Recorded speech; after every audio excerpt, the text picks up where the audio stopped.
शांति। ओम शांति। ओम शांति।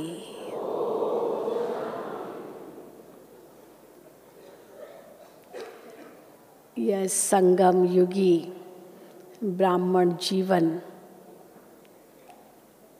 बहुत बहुत बहुत अमूल्य है। बाबा हम बच्चों को हर मुरली में ये समझाते रहते हैं। यह ब्राह्मण जीवन कल्प में केवल एक ही बार मिलता है, वो भी केवल इसी समय, और इसी समय ही हम वास्तव में सारे कल्प का भाग्य निर्धारित कर सकते हैं। वैसे तो कहेंगे कि ड्रामा अनुसार सब कुछ पूर्व निश्चित है, लेकिन फिर भी बाबा कहते हैं पुरुषार्थ पहले आता है, फिर प्रारब्ध आती है। हर प्रारब्ध के पहले पुरुषार्थ ज़रूर है, हर फल के पहले बीज ज़रूर है। इसलिए इस संगम युग पर हम जितना जितना पुरुषार्थ करेंगे वैसा ही हमारा भाग्य निर्धारित होगा कल्प कल्पांतर का। तो आज का जो विषय है जमा का खाता बढ़ाने की विधि। वैसे भी मान्यता है कि हर एक व्यक्ति को सारे दिन में 24 घंटे होते हैं, लेकिन कोई वो 24 घंटे ऐसा सफल करता है जो उसका जीवन सफल हो जाता है, और कोई व्यक्ति 24 घंटे उसको भी है, लेकिन वो अपना समय, श्वास, संकल्प, शक्ति बर्बाद करता रहता है, और परिणाम स्वरूप उसका सब कुछ व्यर्थ जाता है और उसका जीवन असफल हो जाता है। तो है तो सबके पास वही 24 घंटे। ऐसे नहीं कि जो सफल व्यक्ति हुआ उसको कोई ज़्यादा घंटे मिले, लेकिन कैसे समय वो ही, लेकिन वो सफल क्यों हुआ? क्योंकि उसने अपना हर क्षण सफल किया, जिसको बाबा कहते हैं सफल करो और सफलता को पाओ। वैसे भी दुनिया में यह मान्यता ज़रूर है कि आप जैसा करोगे वैसा ही पाओगे, जो दोगे वो ही आपको वापस आएगा, जितना करोगे उतना मिलेगा। तो वो तो दुनिया का हिसाब है, लेकिन बाबा ने हम बच्चों के लिए अलग हिसाब रखा है कि जितना और उतना नहीं है, जो और वो नहीं है, जैसा और वैसा नहीं है, परंतु उनसे कई गुना अधिक है। बाबा मिसाल देते हैं, एक बीज डालते हैं तो कितने फल निकलते हैं,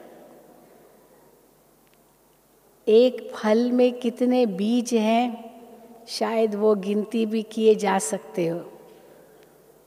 फल को काटो तो बीज कितने निकलते हैं वो पता कर सकते हैं, लेकिन एक बीज बोने से कितने फल निकलेंगे ये बीज बोते वक्त नहीं पता चलता है। और ये भी नहीं है कि बीज बोया और फल तुरंत निकला, वो अपना समय लेता है।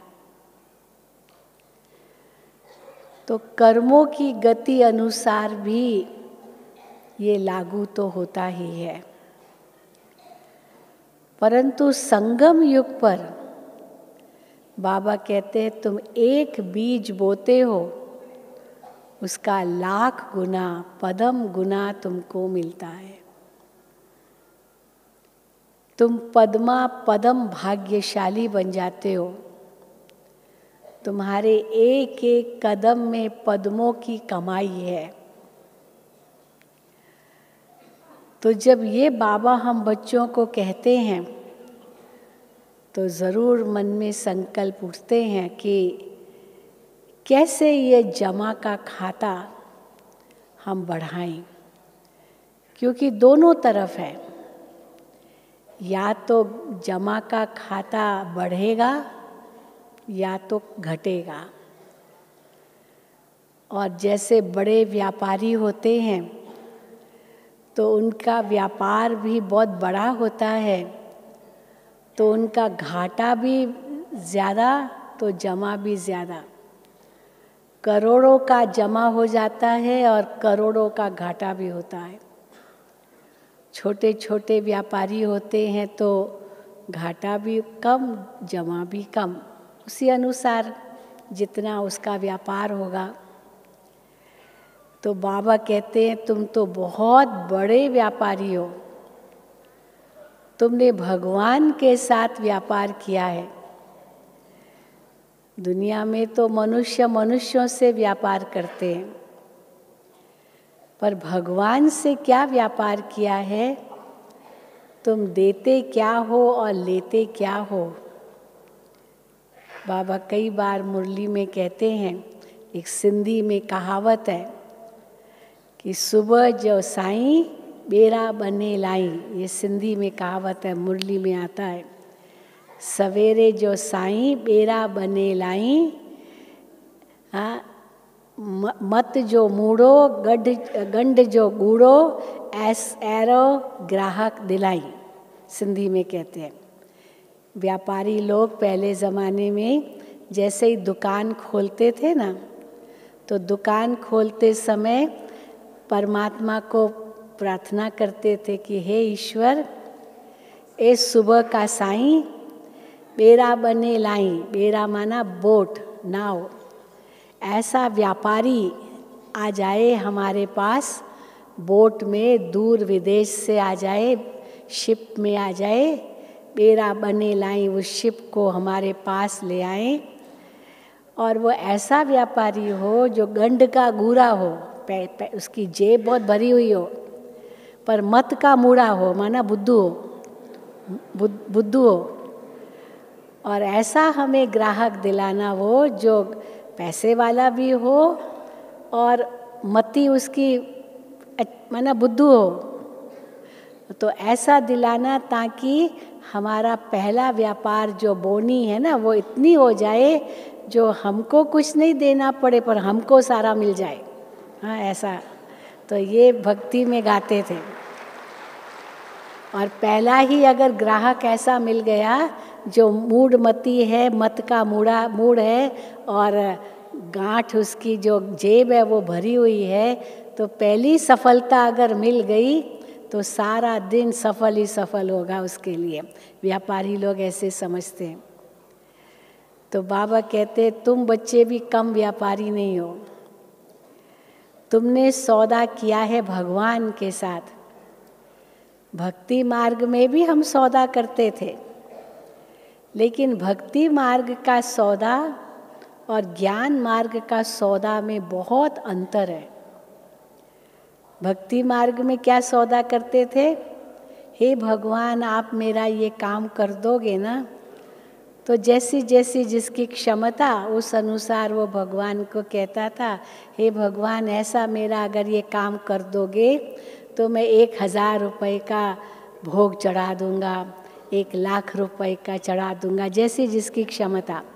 कोई गरीब होगा वो कहेगा 10 रुपये का भी चढ़ा दूँगा, पर मेरा काम ये पहले करना। तो ये मेरा काम करना, तब मैं प्रसाद चढ़ाऊँगा। ये भगवान को कहते थे। लेकिन देखो बाबा कहते हैं ये कितना बड़ा अज्ञान है। भगवान को क्या देते हो और क्या मांगते हो? किसी ने एक बहुत अच्छी बात हमें कही कि एक व्यक्ति दुकान में गया और अपने इष्ट की मूर्ति, कृष्ण की पूजा करता था, तो कृष्ण की मूर्ति उसने मांगी, दुकानदार से खरीदना था। अब उसने कहा कि ये मूर्ति तो 100 रुपए की है।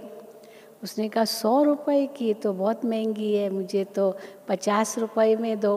तो बहुत उसके साथ बार्गेन करने लगा। तो आखिर चलो 50 रुपए में उसको मिल गई, दे दी, चलो। अब जब वो मूर्ति को घर में ले आया तो मूर्ति के सामने पूजा शुरू की उसने, और पूजा में तो वो लाखों मांग रहा है भगवान से। और मूर्ति खरीदते समय तो हिसाब कर रहा है, ये 100 की नहीं 50 की दो। चलो दुकानदार ने दया करके दे दी जो भी।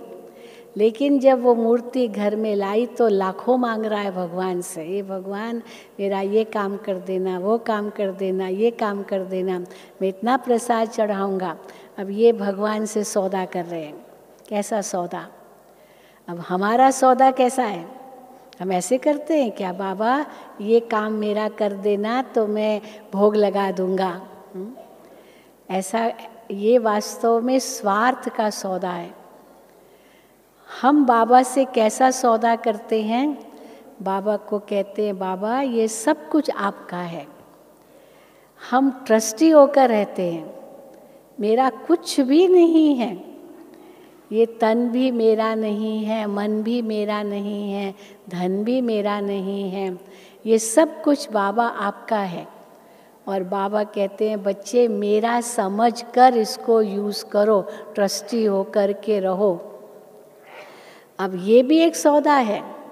बाबा हमसे कुछ लेते नहीं हैं, लेकिन एक ये सौदा है कि हम उनका समझकर जब उसको यूज़ करते हैं तो जितना भी यूज़ किया वो सफल ही होता है, उसमें कुछ भी नुकसान नहीं होता है। लेकिन शर्त ये है कि उसका समझ करके हम यूज़ करें। भक्ति में उसका समझ करके यूज़ नहीं करते। भले कहते हैं आरती में तो यही कहते हैं ना, ये तन मन धन सब है तेरा, तेरा तुझको अर्पण, क्या लागे मेरा। तो क्या लागे मेरा भगवान, ये सब कुछ तेरा है। पर प्रसाद चढ़ाते समय मैंने इतना प्रसाद दिया, मैंने इतना चढ़ाया, मैंने ये किया, मैं कितना आ जाता है। और यहाँ बाबा कहते हैं मैं और मेरा तो कुछ है ही नहीं, सब कुछ बाबा का है। अर्थात ये शरीर भी मेरा नहीं, ये मन भी मेरा नहीं, ये धन भी मेरा नहीं, जो कुछ है ये बाबा का है, बाबा के लिए है, बाबा को ही अर्पित है।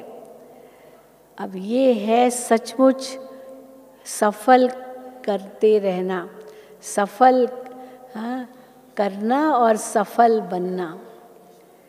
तो कैसे हम ये सफल करें? जो हमारा जमा का खाता बढ़े। वहाँ तो सिर्फ धन की बात होती है और कुछ बातों में नहीं करते। यहाँ तो बाबा कहते तन की भी बात है, मन की भी बात है, समय की भी बात है, श्वास की भी बात है, संकल्पों की भी बात है, हर चीज़, ये पूरा जीवन, क्योंकि जीवन में ये सब बातें आती है। और जब जीवन की सारी बातें इसके अंदर संलग्न है, इसमें समाई हुई है, तो ऐसा तो कुछ भी नहीं है जो मेरा है। खाली तन ही आपका नहीं है, जब मन भी आपका है तो बुद्धि भी आपकी है, तो संस्कार भी आपके हैं, सब कुछ आपका है।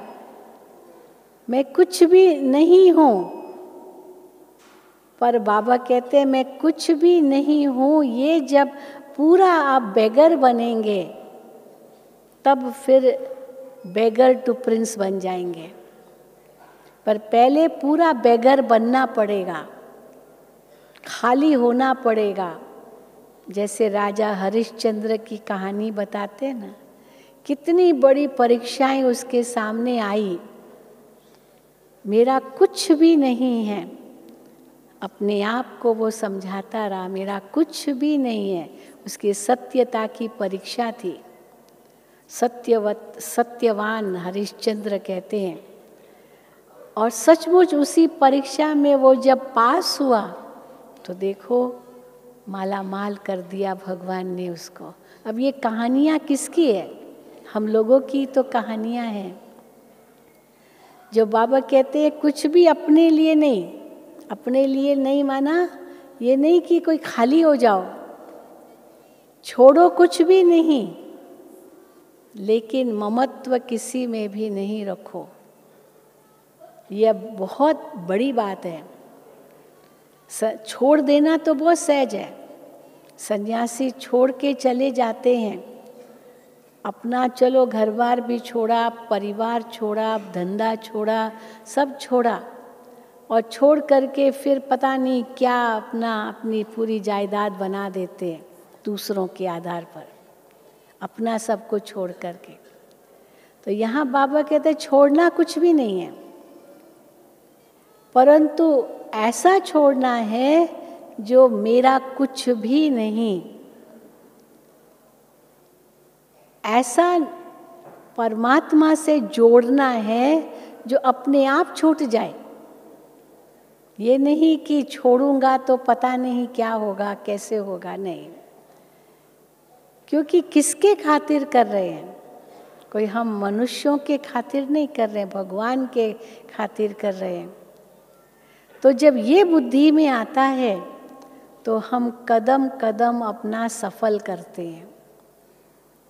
आज भी बाबा का वरदान बहुत ही सुंदर था कि तुम कैसे बच्चे हर कदम में सफलता पाते हो, परंतु उसके लिए शर्त क्या है? जब बुद्धि में ये रखो मेरा कुछ भी नहीं। तो जमा का खाता हम कैसे बढ़ाएंगे? बाबा ने जो हम बच्चों को 4 सब्जेक्ट्स दिए हैं, ज्ञान, योग, धारणा और सेवा, वास्तव में ये चारों सब्जेक्ट से हम जमा का खाता बढ़ाते हैं। बाबा कहते हैं मनसा द्वारा ज्ञान का मनन चिंतन करने से कैसे जमा का खाता बढ़ता है। आज तक हम क्या करते थे, कितना व्यर्थ सोचते थे, इसकी बात उसकी बात, पूरा समय हमारा मन क्या क्या व्यर्थ बातों में चला जाता था। अब बाबा ने हमें शिक्षा दी, बच्चे इस व्यर्थ को स्टॉप, व्यर्थ को रोकना भी जमा का खाता बढ़ाना है। हाँ, एक होता है कमाई करके बढ़ाना, दूसरा होता है कि जो व्यर्थ फिजूल खर्च है उस फिजूल खर्च को रोकना, वो भी खाता में जमा होता है। तो पहले तो मनसा का खाता, तो मनसा के खाते में जो बाबा ने हम बच्चों को इतने ज्ञान के रत्न दिए हैं, सुबह सुबह हम बाबा की मुरली सुनते हैं, कितने ज्ञान रत्न हमें मिलते हैं। एक एक लाइन एक एक ज्ञान रत्न है जो बाबा कहते हैं अमूल्य है, अमूल्य है, अर्थात उसके मूल्य की कोई गिनती नहीं। आप सोचो तो एक मुरली से हम कितने अमूल्य रत्न ले सकते हैं, तो कितना बड़ा हमारा जमा का खाता केवल एक मुरली से ही होता है। तो ज्ञान के रत्नों का हम जितना फिर दिन भर उसका मनन चिंतन मंथन करते रहेंगे, तो बाबा कहते आपका खाता में बढ़ोतरी होती जाएगी। तो जब तक बाबा का ये ज्ञान नहीं मिला था, तब तक अगर कंपेयर करो, हमारा कितना संकल्प व्यर्थ जाता था। इसकी बात उसकी बात पर चिंतन, पर निंदा, पर ग्लानि, पर दर्शन, संसार की सारी बातें वही बुद्धि में था। और हम समझते थे बस इतना इन्फॉर्मेशन हमें मिल जाए, संसार की सारी बातें हम जान लें, यहाँ ये हो रहा, वहाँ वो हो रहा, वहाँ वो हो रहा है। बाबा कहते अभी कुछ भी सुनने की ज़रूरत नहीं है। एक बहन ने एक बार वो किसी को देख रही थी, अखबार पढ़ रही थी, तो उस बहन ने कहा उस बहन को जो अखबार पढ़ रही थी, ये क्या पढ़ रही हो? कहते ये न्यूज़पेपर है। तो उसने कहा आपको पता है ये रावण का समाचार है, ये अखबारें क्या है? रावण का समाचार। तो दुनिया में जो न्यूज़ मिलती है ना, ये सब रावण का समाचार है। रावण का समाचार माना यहाँ काम हो, क्रोध हो, लोभ हो, मोह हो, अहंकार हो, ईर्ष्या हो, नफरत हो, वैर हो, दुश्मनी हो, हेराफेरी, बेईमानी, छल, कपट, निंदा, चुगली, हाँ क्या क्या संसार में होता है, ये सब रावण का समाचार है। अब हमको तो रावण की दुनिया से तो किनारा करना है ना। बाबा हम बच्चों को इस रावण की दुनिया से कैसे किनारा कराते हैं? इनसे वैराग्य दिलाते। बाबा कहते बच्चे ये छी दुनिया है, अभी ये गई की गई, अभी ये बस खत्म होने वाली है, ये असार संसार है। सन्यासी कहते यहाँ सुख कागविष्टा समान है, तो सचमुच है ही कागविष्टा समान। कहाँ इस कलयुग में सुख रखा है? और फिर एक तरफ बाबा इस कलयुगी दुनिया से नफरत दिला रहे हैं, माना इस कलयुगी दुनिया के बारे में बहुत अधिक सोचने की, उसका समाचार लेने की कोई ज़रूरत नहीं है। इसमें हमारा कितना समय, श्वास, संकल्प शक्ति व्यर्थ जाती है। तो वो जैसे ही हमने ये समझा कि ये इसमें व्यर्थ गया हमारा, हम 1 सेकंड में उसको ख़त्म कर सकते हैं। हाँ, बाबा भी अखबार पढ़ते थे, ऐसे नहीं बाबा नहीं पढ़ते थे, लेकिन बस ऊपर ऊपर से थोड़ा पढ़ लिया, जान लिया, और उस अनुसार बाबा कभी कभी मुरली में भी उसका वर्णन करते थे, कई बातों का वर्णन करते थे। जैसे कल भी, या कल की मुरली थी, गुरुवार की मुरली, बाबा ने कहा कि शक्कर नहीं मिलेगी, देखो आगे समय आएगा तो अनाज भी नहीं मिलेगा। उस समय जब ये मुरली चली होगी, उस समय शक्कर का बहुत राशन था, शक्कर ही नहीं थी, सब होड़ करके रख दिया था, बहुत कुछ इसके ऊपर बातें हुई थी। ये 60s की बात है। तब सरकार को विदेशों से शक्कर मंगानी पड़ी थी, बहुत कुछ चला। तो बाबा ने कहा आखिर ऐसा आएगा, सब पर राशन आएगा, ये सब धीरे धीरे ये सब मिलना बंद हो जाएगा, अकाल पड़ेगा, क्या नहीं होगा। तो पता चलता है कि संसार का क्या हाल है। अभी भी अगर हम समाचार पत्रों में पढ़ते हैं, कितना लोगों के अंदर दहशत है, कभी भी कुछ हो जाए। पहले ज़माने में कहते थे 2 देशों के बीच में युद्ध, अभी 2 देश के बीच में नहीं, 2 दिशाओं के बीच में युद्ध है, पूर्व और पश्चिम, ये 2 दिशाओं के बीच में युद्ध है, वो कभी भी चिंगारी छिड़ सकती है।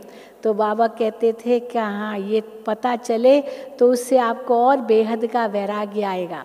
बाकी एक एक डिटेल में जाने की ज़रूरत नहीं है, क्योंकि इसमें हमारा समय, श्वास, संकल्प शक्ति व्यर्थ ही जाता है। तो बस हाँ थोड़ी जानकारी हासिल कर ली और उसके अनुसार अपने अंदर वैराग्य दिलाना है। क्योंकि जो कुछ भी समाचार आते ना, कोई भी खुशी के समाचार नहीं होते। अलग काल की खुशी के लिए आज इंसान क्या नहीं करता और अंत में उसको दुखी मिलता है। लेकिन आज बाबा ने कितना कहा, कैसे तुम बच्चों से अगर कोई पूछे अति इंद्रिय सुख गोप गोपियों से पूछे, वो तुम्हारे सिवा और कोई गोप गोपियाँ नहीं है। क्यों नहीं है? क्योंकि हम इंद्रियों से परे का जो आत्मिक सुख है, परमात्मिक सुख है, उस सुख को अनुभव करते हैं। तो ये इंद्रियों के सुखों में हम क्यों जाएंगे? इंद्रियों के सुखों को क्या कहते हैं? ये सब अल्पकाल का सुख है। बाबा इसलिए इतने विकारों से नफरत दिलाते हैं। ये सारे विकृतियाँ जो इंद्रियों के आकर्षण के कारण आती है, जिससे सारे विकार बनते हैं, वो दुख का कारण बन जाते हैं।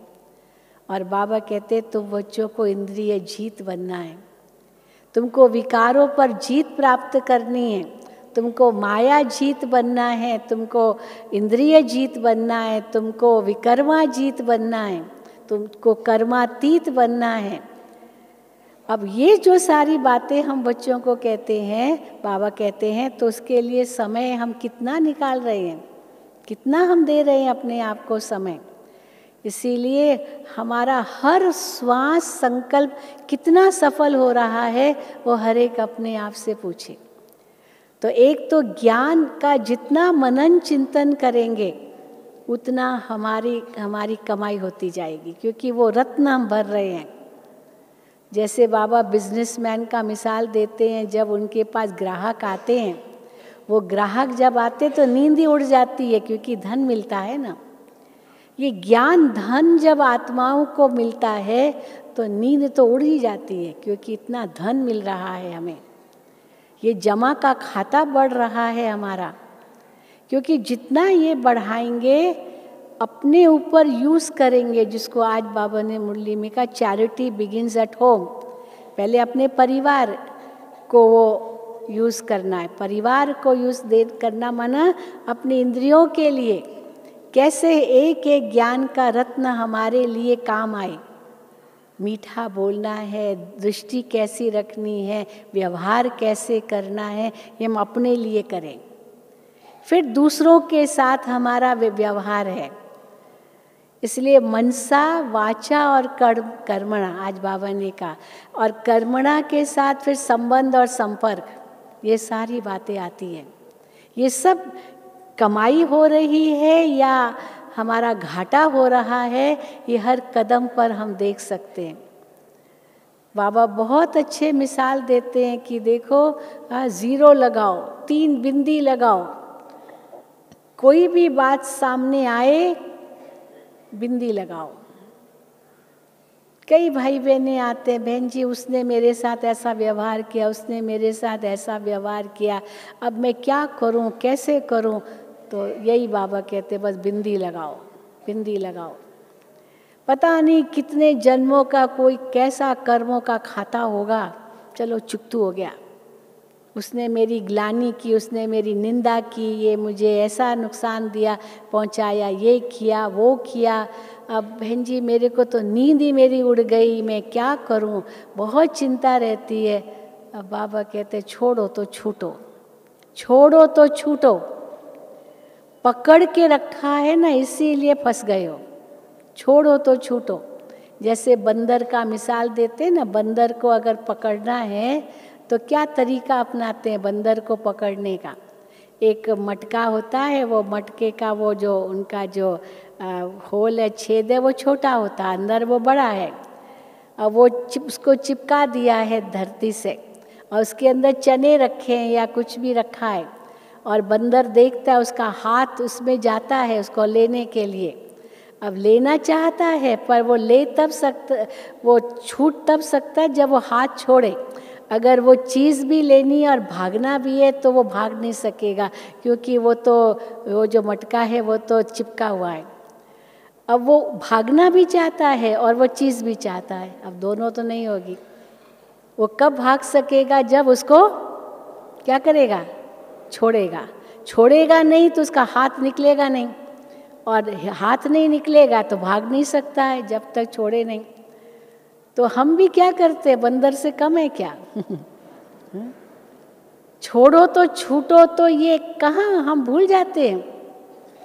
इसने ऐसे किया, इसने ऐसे किया, इसने ऐसे किया, इसने ऐसे किया, ये जैसे उस बात को पकड़ के रखना। तभी बाबा कहते 3 बिंदी लगाओ। उस समय वो ज्ञान का मनन चिंतन, ये बिंदी लगाना ये ज्ञान का मनन चिंतन है। क्या, कैसे ज्ञान का मनन चिंतन करो उस समय?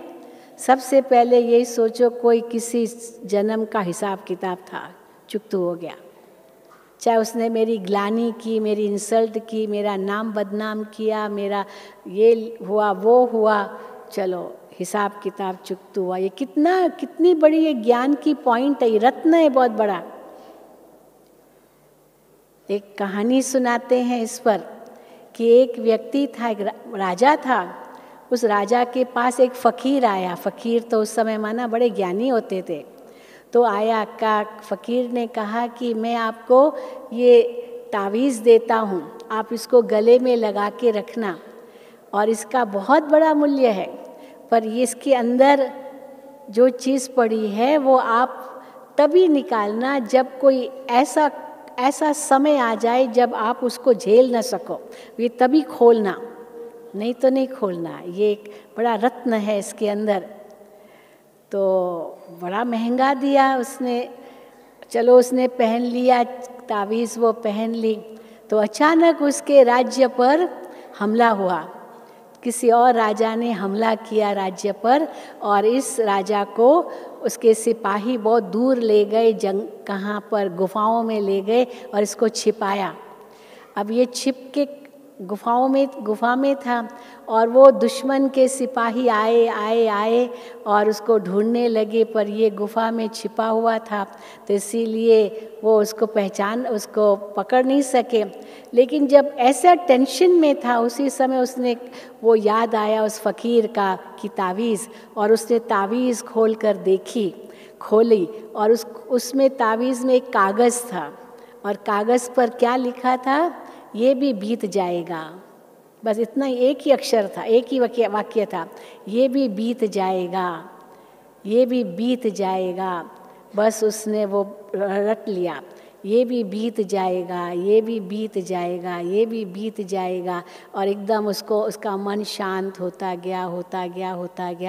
और वो दुश्मन के सिपाही आए, उसको ढूंढ नहीं सके और चले गए। तब तक उसके सिपाहियों ने वापस अपना राज्य ले लिया। तो राज्य ले लिया, अभी कहानी पूरी नहीं हुई है राज्य ले लिया, और इसको फिर से शादमाने से, बड़े बैंड बाजे से उसको वापस अपने राज्य में बुलाया। और जैसे ही राज्य में वापस आया, सब ने खुशियाँ मनाई। इसको भी इतनी खुशी हुई जो खुशी में ही नाचता रहा। फिर उसको अचानक वो तावीज़ याद आई। वो तावीज़ खोल के फिर से देखा, ये बीत जाएगा, ये भी बीत जाएगा। यानी ये जो इतनी खुशी मना रहे हो ना, कई लोग तो खुशी में ही हार्ट फेल हो जाते हैं इतनी खुशी होती है, उस खुशी में ही मर जाते हैं। किसी को लॉटरी मिली तो वो लॉटरी में ही मर जाते हैं, क्योंकि इतनी लॉटरी सुन करके वो खुशी भी सहन नहीं कर सकते। तो इसलिए वो तावीज़ उसको फिर याद आई, और फिर याद करके वो सब खुशी मना रहे हैं, लेकिन ये बड़ा शांत चित्त था। तो देखो, एक ही पॉइंट, बस ये भी बीत जाएगा। देखो इसके अंदर कितना सार समाया हुआ है गंभीर रहने का, कितनी अपनी स्थिति इसमें हम स्थिर बना सकते, एक रस बना सकते केवल एक ही वाक्य से, ये भी बीत जाएगा। तो चाहे खुशी हो, चाहे गम, चाहे दुख हो, चाहे सुख, चाहे हानि हो, चाहे लाभ, सब बीत जाएगा। तो ऐसे बाबा ने कितनी ज्ञान की पॉइंट्स हम बच्चों को दी है, जो समय पर याद आए वो रत्न बन जाती है, और उसके आधार से हमारी कमाई जमा होती है। जिसको बाबा कहते हैं, वो मेरी याद में तुम बिंदी लगाते जाओ। एक शिव बाबा के बाद बिंदी जितनी लगाते जाएंगे, उतनी आपकी कमाई बढ़ती जाएगी।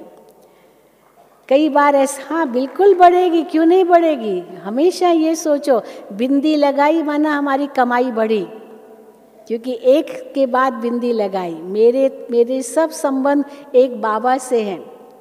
चाहे कैसा भी दुखद प्रसंग आए, एकदम जो बहुत नज़दीक का है वो संसार से चला जाए, लेकिन उस समय भी हमारी स्थिति कितनी अचल अडोल रहे, वो बहुत बड़ी परीक्षा है।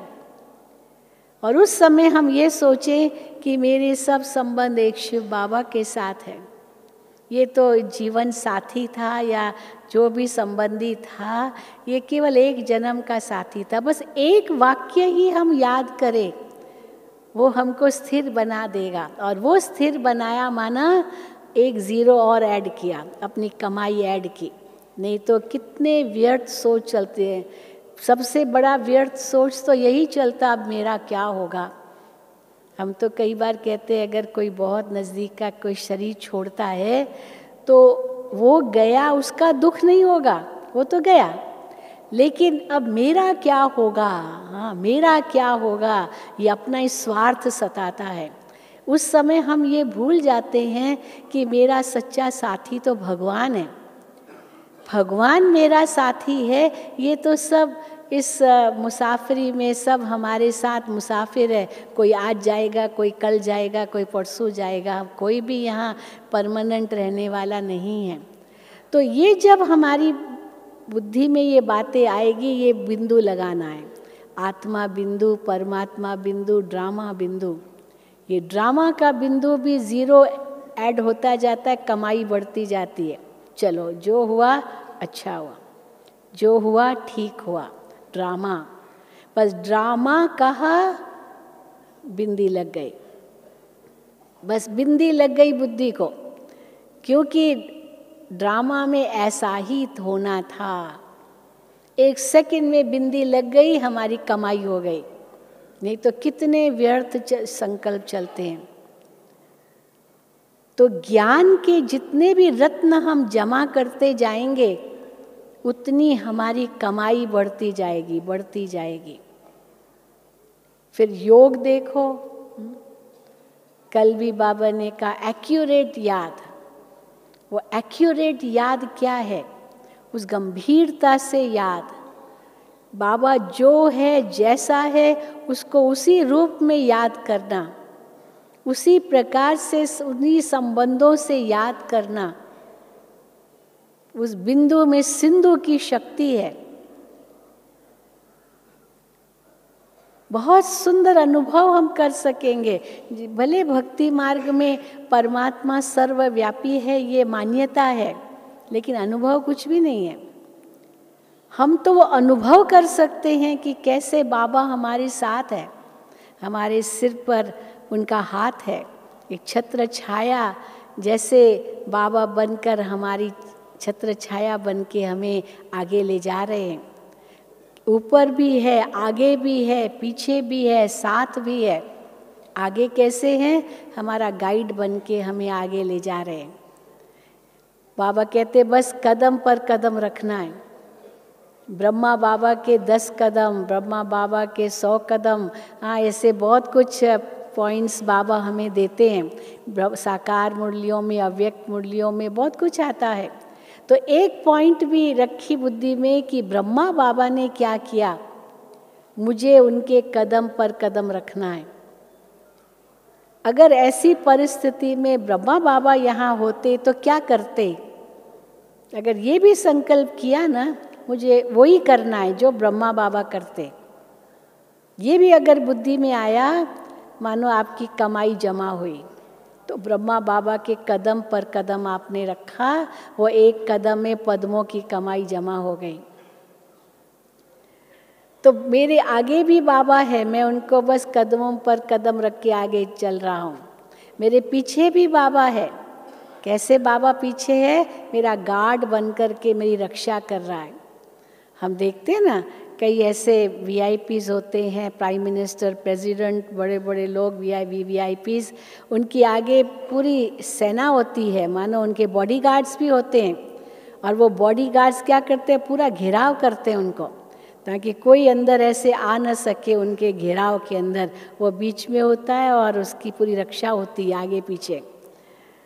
अब वो तो फिर भी बाबा कहते हैं चलो इस दुनिया के VIPs है, और हम कौन हैं? हाँ, हमारा रक्षक कौन है? स्वयं भगवान। बाबा कहते तुम VIP, कितना वी जोड़ दो उतने आप VIPs हो। क्यों? आपसे ऊंचा कोई है ही नहीं दुनिया में। इतना नशा बाबा हमें चढ़ाते, लेकिन हमें वो मनुष्य, ये जो सिपाही होते हैं या बॉडीगार्ड्स होते हैं, उनकी ज़रूरत नहीं है। क्योंकि जब किसी के मरने की घड़ी आती है, ये बॉडीगार्ड्स भी क्या करेंगे? कुछ कर सकेंगे? कुछ भी नहीं कर सकेंगे। जब मौत सामने आता है, ये क्या करेंगे? कुछ भी नहीं कर सकेंगे। लेकिन भगवान हमारा साथी है, और जिसका भगवान साथी हो, उसकी रक्षा करने वाला स्वयं ईश्वर हो, तो क्या सुंदर कहावत है, जिसका साथी है भगवान, उसको क्या रोकेगा आंधी और तूफान। इतने नशे से हम चलते हैं। जिसको राखे साइयाँ मार सके न कोई। कई तो इसी डर में रहते, पता नहीं क्या होगा, पता नहीं क्या होगा, पता नहीं क्या होगा। अरे कौन है रक्षक हमारा?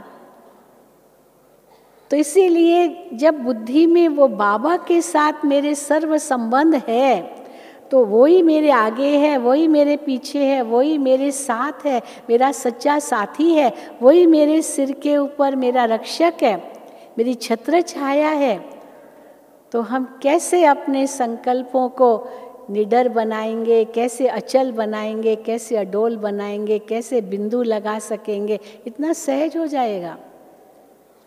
तो ज्ञान और योग कोई मुश्किल नहीं है। इसलिए बाबा कहते कोई भी कष्ट देने की जरूरत नहीं है।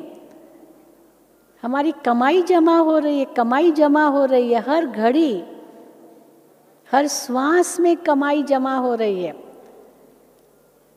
कोई बात सामने आई, दो तरीके हैं उनसे न्यारा बनने का।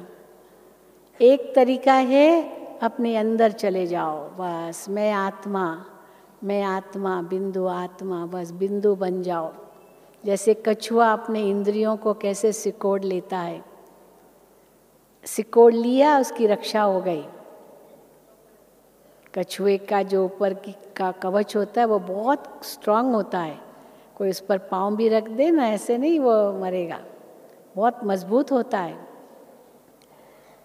पुरान जो बहुत ऐसे कछुए होते हैं उनके वो ट्रक भी चला जाए ना तो भी वो मरते नहीं है, वो कवच उनकी रक्षा करता है। तो बाबा कहते हैं ये अंतर्मुखता का कवच पहन लो, 1 सेकंड में न्यारे हो जाओ, मैं आत्मा इस अकाल तख्त पर विराजमान हूँ, और सब इंद्रियों को सिकोड़ करके आत्मा बन जाओ। और फिर अगर कोई ऐसी बात आ जाए जो बाबा कहते हैं विघ्न बन सकती है, तो ऊपर चले जाओ। बाबा मिसाल देते हैं हवाई जहाज का, इतने ऊंचे ऊंचे पर्वत होंगे तो भी उन पर्वतों को भी क्रॉस कर लेता है, कितना ऊंचा चला जाता है। जो इतने पर्वत भी, बड़े बड़े पहाड़, वो भी उसके लिए, हवाई जहाज के लिए रुकावट नहीं है।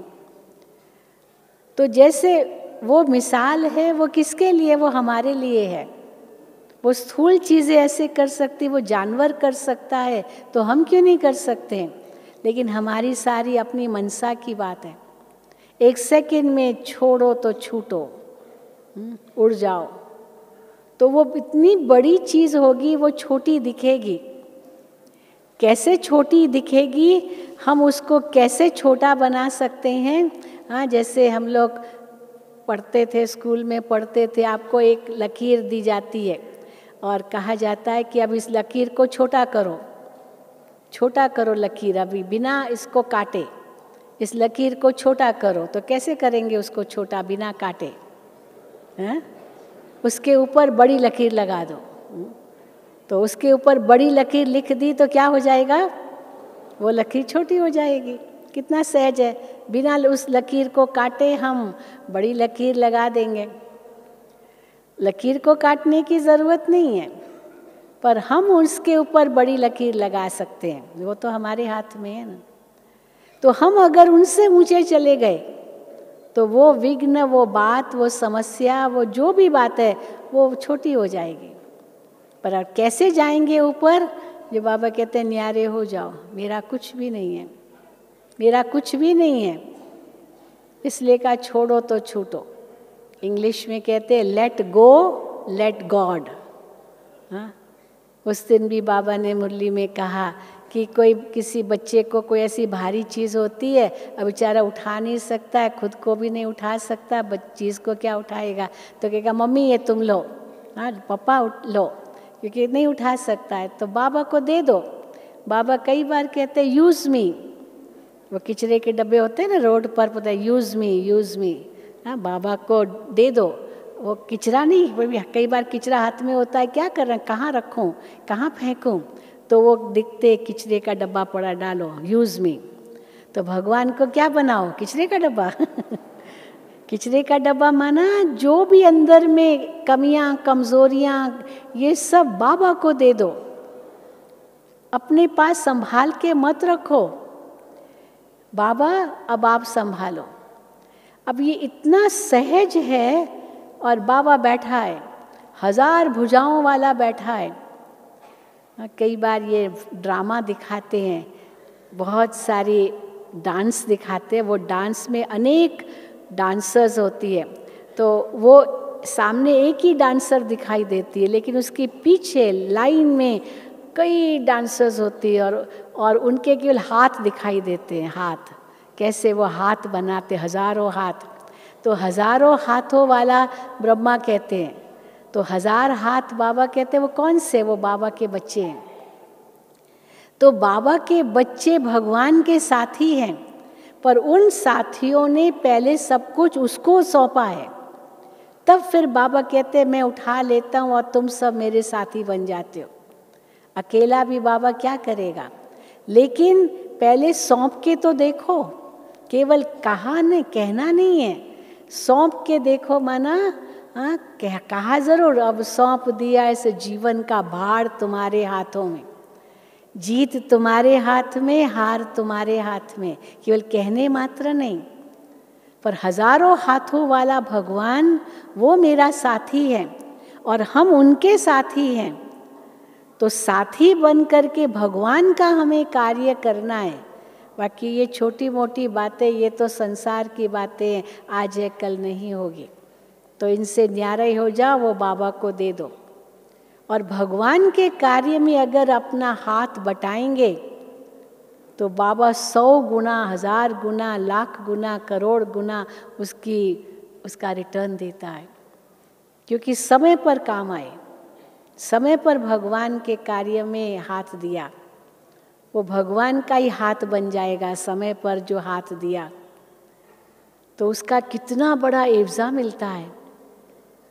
अब ये अगर हम बुद्धि में धारण करेंगे तो मनसा वाचा कर्मणा, तन मन धन, ज्ञान योग धारणा सेवा, ये सारी बातों में हमारी कमाई कमाई कमाई कमाई होगी। और एक सेकंड भी हमारा व्यर्थ न जाए, इसलिए बाबा हमको कहते चार्ट रखो, चार्ट लिखो। चार्ट की बाबा क्यों इतनी महिमा गाते हैं?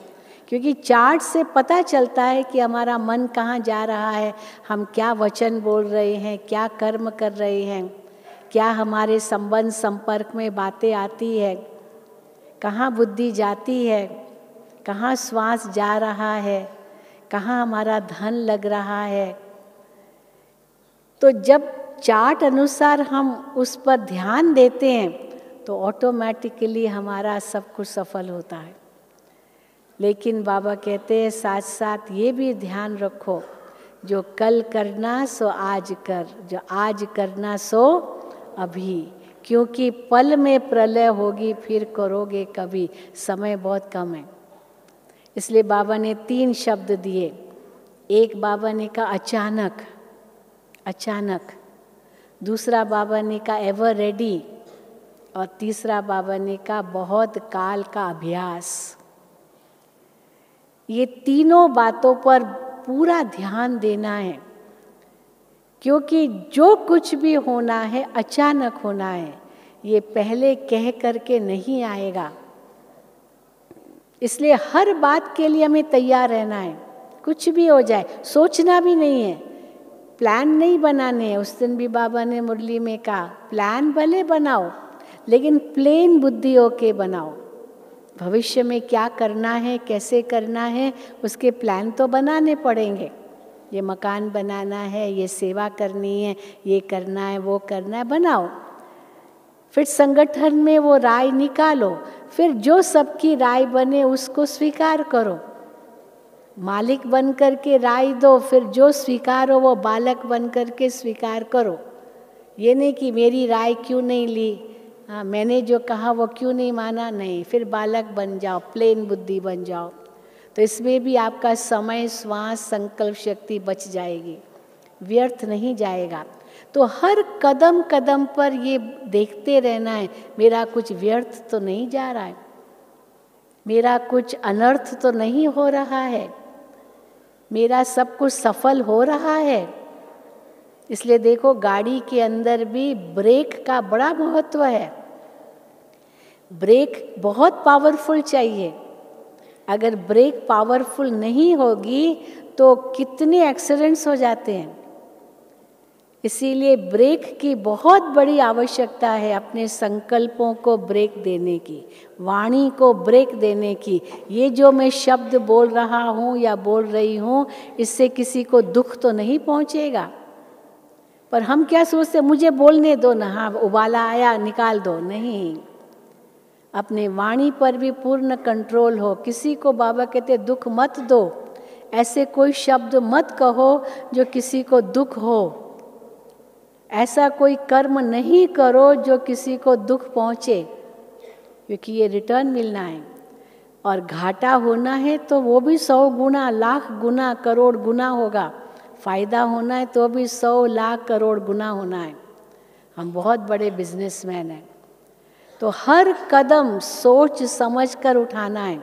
चाहे सोचने का कर्म, चाहे बोलने का कर्म, चाहे व्यवहार का कर्म, चाहे संबंध संपर्क में आने का कर्म। बाबा कहते हैं हमेशा हमारे सामने चॉइस है, क्या करो और क्या न करो। ऐसा कोई भी कर्म मत करो जो बिना सोचे समझे हुआ हो। और बिना सोचे समझे अगर हुआ, वो व्यर्थ के खाते में गया तो नुकसान छोटा नहीं होगा, बहुत बड़ा नुकसान होगा।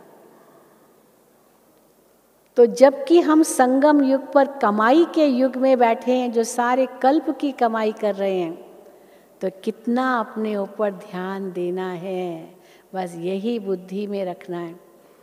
इसलिए बाबा कहते हैं दूसरा क्या कर रहा है वो नहीं देखो। आज भी बाबा ने कहा उसने गाली दी, उसने गुस्सा किया, उसने ये किया, तुम चुप रहो बस। चुप रहेंगे तो ताली बजेगी नहीं, तुम भी कहेंगे तो 2 हाथ से ताली बजती है। उसने मुझे ऐसे कहा तो मैं कैसे नहीं जवाब देता, मैं भी कोई कम हूँ क्या? नहीं, उसने कहा उसका कर्म बना, जो करेगा वो पाएगा। कई बार तो ऐसे अनुभव होता है कि जो ऐसे गुस्से में होता है या कुछ भी उसका गलत कर्म है, वो बेचारा बहुत दुखी है, बहुत अशांत है, बहुत कमज़ोर है। तो मैं उसको शांति का दान दूँ, शक्ति का दान दूँ, मैं ऊपर चला जाऊँ, ऊंचा चला जाऊँ। ताली नहीं बजानी है जोर से, 2 हाथ नहीं चलाने हैं। उसने किया, चलो उसका कर्म, पर मैं अपने कर्मों को देखूं, मैं क्या कर रहा हूँ, मैं क्या बोल रहा हूँ, मैं क्या सोच रहा हूँ। तो उस समय पहले मैं, और जहाँ सेवा की बात आती है, मिल करके करने की बात आती है, पहले आप, पहले आप। कल भी बाबा का वरदान था, पहले आप। ब्रह्मा बाबा ने क्या किया, बाबा ने सबको आगे रखा, पर ये थोड़ी कि ब्रह्मा बाबा पीछे हो गए। दादी जी ने सबको आगे किया। मुझे याद है एक बार बड़ी दादी के साथ हम बैठे थे, तो कोई पत्रकार के साथ वार्ता चल रही थी, तो पत्रकार ने दादी से पूछा कि दादी जी आप इतना बड़ा कारोबार कैसे चला रहे हो, इतने आपके सेंटर्स, इतने हज़ारों बहनें, क्या नहीं होगा, कितनी बातें आपके सामने भी आती होगी, आप ये कैसे करते हो? तो दादी ने बस एक ही शब्द कहा। एक शब्द क्या था? मेरा सब पर विश्वास है। एक शब्द का, मेरा सब पर विश्वास है, जो भी बहनें हैं विश्वास है मेरा उन पर, और उस विश्वास के आधार पर ये यज्ञ चल रहा है। भले अकाउंट्स है, ये है, सब कुछ देना है, पर विश्वास, अगर विश्वास न होता ना, ये यज्ञ कभी नहीं आगे बढ़ता। पर दादी जी ने एक शब्द में मानो सब प्रश्नों का जवाब दे दिया, विश्वास। उस विश्वास शब्द में इतनी शक्ति है, जिसके आधार से यह भगवान का कार्य चल रहा है।